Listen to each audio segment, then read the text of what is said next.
everybody, and welcome to this week's virtual patient updates. I'm Jess with our rehab team here at Teton Raptor Center.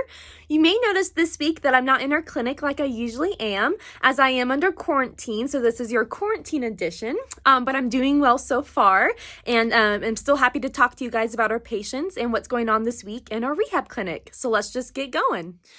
This week, we have 11 patients in our rehab clinic, and luckily we were able to release a bird, a red-tailed hawk, earlier this week that came in late in September with a hip wound and missing some primary flight feathers on its right wing.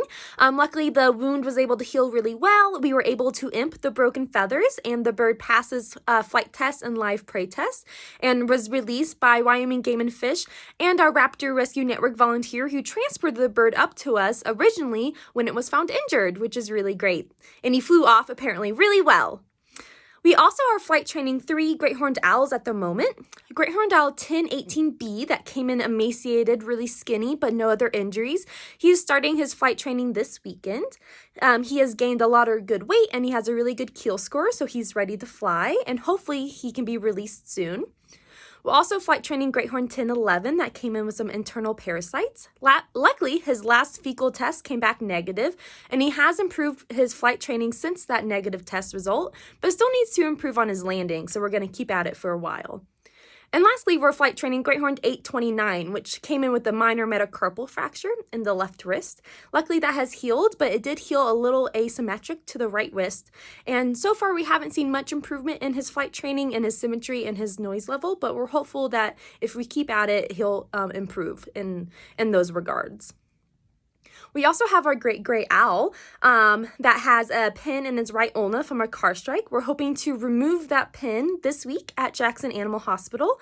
After that pin is removed, the bird will still need to be on some cage rest with some physical therapy, laser therapy, and some wound care, but hopefully that removal goes well. We also have our 2 Osprey patients that we unfortunately were not able to release before migration, but we are seeking out some other options besides overwintering them. One option is transferring them to a rehab center down in their wintering grounds, which we do have a couple of good leads on, so hopefully that will work out well for those 2 birds.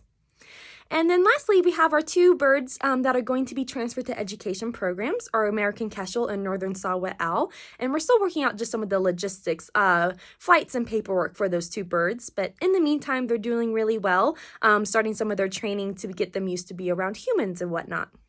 That's kind of the main things that's happened this week in our rehab clinic, and we will be back in the clinic next week for your next virtual patient update. But I do hope everyone is staying safe and staying healthy out there, and we really appreciate you guys caring about wildlife.